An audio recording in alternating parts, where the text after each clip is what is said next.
আসসালামু আলাইকুম। তোমরা যারা প্রথমবারে কোথাও চান্স পাও নাই, তোমাদের অনেকেরই মনে হচ্ছে যে আমি কি আর ট্রাই করব নাকি ছেড়ে দেব। যদিও এখনো জিএসটি হয় নাই, আর তুমি যদি পরবর্তীতেও ভিডিওটা দেখে থাকো তাহলেও তোমার জন্য কাজে লাগবে। তো দেখো, যেহেতু এখনো জিএসটি পরীক্ষাটা হয় নাই, সেহেতু আমি তোমাকে বলবো যে ফার্স্ট টাইমার হিসেবে তুমি জিএসটি তে ট্রাই করো। জিএসটির টপ লেভেলে যে ইউনিভার্সিটি গুলো রয়েছে, যেমন এখানে ইবি রয়েছে, বেরোবি রয়েছে, এই টপ লেভেল ইউনিভার্সিটিতে তুমি কিন্তু চান্স পেয়ে পড়াশোনা করতে পারো, তার পাশাপাশি সেকেন্ড টাইম প্রিপারেশনটাও নিতে পারো।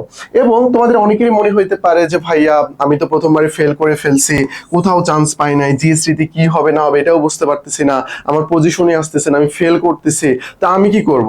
আমি তাহলে তোমাদেরকে একটা অ্যাডভাইস দিব, সেটা হইলো যে সেকেন্ড টাইম প্রিপারেশন নাও। সেকেন্ড টাইম প্রিপারেশন নিয়ে তুমি যে যোগ্য এইটা প্রমাণ করো, এইটা প্রমাণ করো। দেখো, তোমরা বিশ্বাস করবে না, তোমরা যে ইউনিভার্সিটিতে পরীক্ষাগুলো দিলা না, বিশেষ করে যেগুলোতে সেকেন্ড টাইমের দেওয়ার সুযোগ রয়েছে, বিশেষ করে জাহাঙ্গীরনগর, চট্টগ্রাম, রাজশাহী, তুমি খোঁজ নিয়ে দেখবা যে এখানকার বেশিরভাগ স্টুডেন্ট, মানে সবাই না, বেশিরভাগ স্টুডেন্ট তুমি দেখবা যে সেকেন্ড টাইমার তারা এসটি, তারা কি, তারা হইলো সেকেন্ড টাইমার। তুমি যদি জাহাঙ্গীরনগরের দিকে তাকাও তাহলে তুমি বেশিরভাগ দেখবা, এমনকি তুমি দেখবা যেখানকার টপ পজিশন যারা হোল্ড করছে তারাও হইলো সেকেন্ড টাইমার। এবার মেবি চট্টগ্রাম বিশ্ববিদ্যালয়ে দ্বিতীয় বা সামথিং কোন একটা পজিশন ক্র্যাক করছে, এই ছেলেটাও হইলো সেকেন্ড টাইমার। মানে তুমি বিষয়টা বুঝতে পারতেছো ব্যাপারটা?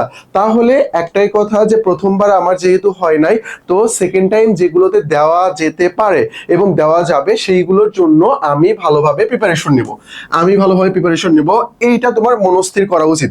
আর যারা মনস্থির করে ফেলছো যে না, প্রথমবার যেহেতু আমার দ্বারা হয় নাই, এবার আমি আরো ভালোভাবে ট্রাই করব, আমি তোমাদেরকে স্বাগত জানাই যে অবশ্যই তুমি ভালো একটা ডিসিশন নিয়ে ফেলছো। এবং যারা এখনো দ্বিধাদ্বন্দ্বে আছো যে ডিসিশন নিবো নাকি নিবো না, আমার কি আবার 1 ইয়ার লস হয়ে যাবে কিনা, এটা চিন্তা তুমি বাদ দাও ভাই, এটা বাদ দাও। তুমি কই ভর্তি হবো? পাবলিক বাদে ন্যাশনালে ভর্তি হবো, সেখানে তুমি তো শিশু জড়েই পড়ে যাবা, তুমি 2 বছর, কোন সময় 2.5 বছর, 1.5 বছর পড়ে যাবা। তো ইজিলি, তো তুমি যদি ভালো একটা ইউনিভার্সিটি ক্র্যাক করতে পারো, বিশেষ করে আমি যদি বলি জাহাঙ্গীরনগরের কথা, বিউপির কথা, তারপরে রাজশাহী, চবি, এই যে টপ লেভেলের 4টি ইউনিভার্সিটি রয়েছে, এখানে তুমি যদি যে কোনো একটা ইউনিভার্সিটি ক্র্যাক করতে পারো ভালোভাবে, তাহলে এখান থেকে তুমি ইজিলি অনার্সটা ভালোভাবে কমপ্লিট করতে পারবা। তো আমি তোমাদেরকে একটাই উপদেশ দিব, সেটা হইলো যে ভাই, এই বছর মানে এই অ্যাডমিশন সেজন যেটা ছিল, এইখানে তুমি যাই করে থাকো না কেন, পরের জন্য অবশ্যই ভালোভাবে প্রিপারেশন নেবা। তো প্রিপারেশনটা আসলে কিভাবে নেবা এই বিষয়ে আমি কথা বলবো। তার আগে জাস্ট আমি তোমাকে একটাই অ্যাডভাইস দিতে চাচ্ছি, সেটা আমি বারবার বলে ফেলছি, যে তুমি ভাই সেকেন্ড টাইম তার প্রিপারেশন নাও প্লিজ। এখন বলতে পারো যে ভাই আপনার কোচিং আছে, কোচিং এ ভর্তি করানোর জন্য বলছেন, এরকম আসলে না ভাই। দেখো, এইবার তুমি বিশ্বাস করবে না, যেহেতু তুমি সেকেন্ড টাইমার হয়ে যাবা, তুমি সেকেন্ড টাইমারটা কষ্টটা বুঝতে পারবা। দেখো, তুমি যে চান্স পাও নাই এবং যারা চান্স পাইছে, তুমি জাস্ট তাদেরকে জিজ্ঞাসা করবা যে তুমি যে চান্স পাইছো, তোমার আত্মীয় স্বজন তোমাকে কিভাবে ট্রিট করতেছে। ভাই দেখো, কিছু বিষয় আছে থিওরি, কিছু বিষয় আছে ফ্যাক্ট, কিছু আছে রিয়েলিটি। তো ফ্যাক্ট আর রিয়েলিটি তোমাকে মানতে হবে ভাই, এইটা তোমাকে অবশ্যই মানতে হবে। তুমি যখন ভালো পজিশন গ্র্যাব করবা, তোমার অটোমেটিকলি সম্মান বেড়ে যাবে। দেখো না, রিলেটিভসটা আমাদের কিভাবে ট্রিট করে, আমাদের বাপের যেরকম যে টাকা ছিল সেই অনুযায়ী কিন্তু আমাদেরকে ট্রিট করা হয়েছে। এটা সত্য কথা, এটা বাস্তব কথা, এটা মানে এটা তুমি ফেলে দিতে পারবে না। তো ব্যাপারটা হলো এরকম।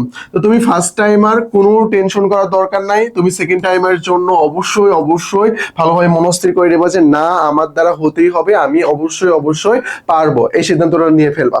আমি তোমাদেরকে প্রিপারেশন নেওয়ার পদ্ধতিটা দেখাই, চলো পদ্ধতিটা আমি একটু দেখাই। প্রথমত তোমার সিলেক্ট করে নিতে হবে যে আমি কোন ইউনিভার্সিটিতে পরীক্ষা দেব। তো এই ক্ষেত্রে আমি মনে করি যে ডিসিশন একটাই, যে ভাই যে কয়টাতে সেকেন্ড টাইম দেওয়া যায় আমি সবগুলোতে পরীক্ষা দেবো। ওকে, ডিসিশন নিয়ে ফেলছো, তাই না? এখন আমি যে কয়টাতে পরীক্ষা দিতে চাচ্ছি সেইগুলোতে কোন সাবজেক্ট পড়ে আমাকে পরীক্ষা দিতে হবে। অবশ্যই সবগুলোতেই বাংলা লাগবে, সবগুলোতেই আমার ইংরেজি লাগবে, সবগুলোতেই আমার জিকে লাগবে, এটা লাগবে। কিছু ক্ষেত্রে তুমি এখানে আবার কি দেখতে পারবা, আইসিটি দেখতে পারবা, এবং তুমি ম্যাথকে দেখতে পারবা। আশা করি সাইটে দেখা যাচ্ছে, ম্যাথ দেখতে পারবা। তার মানে এই যে বাংলা, ইংরেজি, জিকে, আইসিটি, ম্যাথ, এই কয়েকটা সাবজেক্ট, এইখানে যে 5টা সাবজেক্ট রয়েছে, এই 5টা সাবজেক্ট তুমি যদি একজন সেকেন্ড টাইমার এসে ভালোভাবে পড়াশোনা করো, তাহলে তুমি যে কোনো ইউনিভার্সিটিতেই পরীক্ষা দিতে পারবা, কোনো সমস্যা হবে না। কেন বলতেছি এটা? এসে যদি তুমি আরেকটা জিনিস যোগ করো, যে ইংরেজি ফার্স্ট পেপার যেটা আছে না, এটা যদি যোগ করো তাহলে তোমার আরো সুবিধা হবে। কিরকম সুবিধা হবে? তোমার বিউপির ক্ষেত্রেও সুবিধা হবে, তোমার জিএসটির ক্ষেত্রেও সুবিধা হবে, যদি ওখান থেকে কোশ্চেন করা হয়। দেখো, তুমি যদি রাবি চবিতে পরীক্ষা দিতে যাও, আচ্ছা এখানে আরেকটা বিষয় আমরা লিখে রাখি, আইকিউটা লিখে রাখি। ম্যাথ লিখছি না, এর পাশে আমরা আইকিউ লিখি, যদিও আইকিউ এর মধ্যে অনেক সময় ম্যাথটাই দেওয়া হয় আর কি। যাই হোক, আমরা আইকিউটা আলাদাভাবে লিখে নেবো এখানে। তাহলে তুমি বাংলা, ইংরেজি, জিকে এই তিনটা হইলো কমন। তুমি যদি এখন রাবির বাণিজ্যতে পরীক্ষা দিতে যাও, তোমার এখানে আইসিটি লাগবে, ম্যাথ লাগবে, আইকিউ লাগবে। তুমি যদি আবার চবি ডিতে পরীক্ষা দিতে যাও, এখানে তোমার ম্যাথ লাগবে, আইকিউ লাগবে। তুমি যদি আবার জাবির বিতে পরীক্ষা দিতে যাও, এখানে আবার তোমার ম্যাথ লাগবে, তার মধ্যে আইকিউ টাইপও কোশ্চেন করা হবে। তো এইরকম আর কি। তো আমি বলবো তোমাকে English, Bangla, GK, ICT, math, IQ এই সাবজেক্টগুলো তোমাকে ভালোভাবে কভার করতে হবে। আশা করি বিষয়টা ক্লিয়ার। এখানকার ম্যাথ আর আইকিউ দেখে ভয় পাওয়ার কোনো দরকার নাই।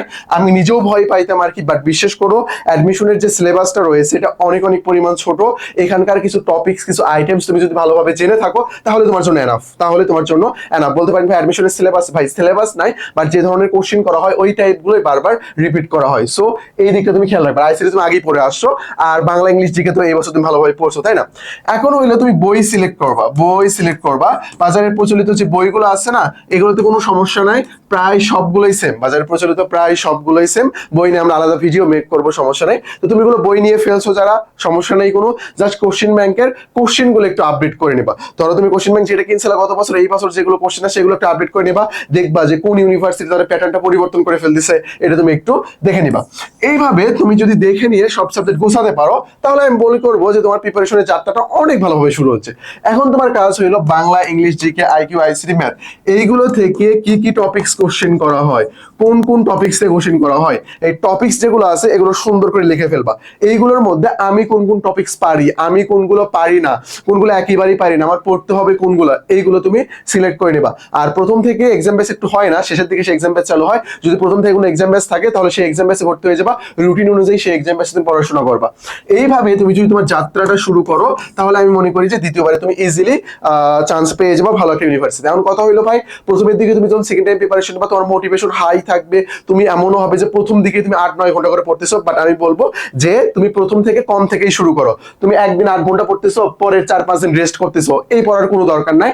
তুমি জাস্ট প্রথম শুরু থেকে রেগুলার ভাই, রেগুলার 4 থেকে 5 ঘন্টা তুমি পড়াশোনা করো ভাই, তোমার 2 থেকে 2.5 মাসের মধ্যে পুরো সিলেবাসই কমপ্লিট হয়ে যাবে। এটা সত্য কথা। তাহলে আমরা কেন পরে আরো পড়ি? পড়ার কারণ হইলো আমি যাতে দ্রুত আনসার করতে পারি, এমসিকিউ এটা দ্রুত আনসার করতে হবে দেখে আমার ভাবার কোনো টাইম নাই এখানে। সো আমার কি করতে হবে, আমার 4 থেকে 5 ঘন্টা আমি রেগুলার পড়া শুরু করবো। তারপরে আমরা তোমাদেরকে বলবো এখন তোমার সময়টা বাড়াতে হবে, বা তুমি নিজেই বুঝতে পারবে যে এখন সময়টা আমার আস্তে আস্তে বাড়াতে হবে। তারপর তুমি 7 ঘন্টায় যাবে, 8 ঘন্টায় যাবে, এরকম করে করে আস্তে আস্তে বাড়াবা। তো প্রথমে হাই মোটিভেশন নিয়ে শুরু করে শেষের দিকে কমে যাওয়ার, এটা কিন্তু অনেক বড় একটা লজ্জাকর একটা ব্যাপার। প্রথম থেকে তুমি অল্প অল্প শুরু করে আস্তে আস্তে বাড়াবা, আস্তে আস্তে বাড়াবা। তো বেশি থেকে হঠাৎ করে কমের আসার দরকার নেই, কম থেকে আস্তে আস্তে তুমি উপরের দিকে যাবা। এইটা তোমার জন্য ভালো হবে, এটা তোমার জন্য ভালো হবে। আশা করি বিষয়টা বুঝতে পেরেছো। আচ্ছা, যাই হোক, আজকে আমরা এতটুকুই আলোচনা করলাম। আর আমাদের সেকেন্ড টাইম ফাউন্ডেশন ব্যাচ চলতেছে। আমাদের এই ব্যাচে তুমি যদি এখন ভর্তি হও, একেবারে অ্যাডমিশনের শেষ পর্যন্ত যতগুলো কোর্স আসবে সবগুলোতেই তুমি ফ্রি অ্যাক্সেস পেয়ে যাবা। এটা তোমার জন্য অনেক অনেক সৌভাগ্যের একটা বিষয়। এবং আমরা এখানে সবগুলো পড়াবো, বাংলা, ইংলিশ, সাধারণ জ্ঞান, মৌলিক যে ইংলিশ ভার্সন, যে general math, IQ, ICT, economics, সব মানে সব। আশা করি বিষয়টা বুঝতে পেরেছো। তো তুমি তোমার সিটটা কনফার্ম করার জন্য এই নাম্বারে আমাদের সাথে যোগাযোগ করতে পারো। আর জিএসটির জন্য যারা প্রিপারেশন নিচ্ছ, আমাদের GST revision batch, GST exam batch চলতেছে, এই ব্যাচগুলো তোমরা দেখতে পারো, অথবা আমাদের নাম্বারে নক দিয়ে রুটিনটাও নিয়ে নিতে পারো। আর জিকে আলটিমেট সাজেশন আমাদের বই রয়েছে, যদি আলটিমেট সাজেশন আমাদের স্টক আউট, এটা খুব দ্রুতই শেষ হয়ে গিয়েছে, আমাদের নতুন বই ছাপানো হচ্ছে আর কি, আসলে তোমরা পেয়ে যাবা। জিকে আলটিমেট এমসিকিউ প্র্যাকটিস এটা রয়েছে অ্যাভেলেবল।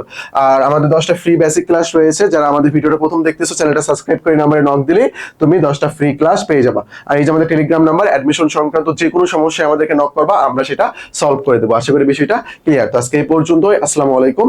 আর একটা কথাই বলতে চাই, সেটা হইলো যে তুমি যে যোগ্য এটা প্রমাণ করার জন্য অবশ্যই অবশ্যই সেকেন্ড টাইম তোমার দেওয়া উচিত। আশা করি বিষয়টা ক্লিয়ার। আসসালামু আলাইকুম।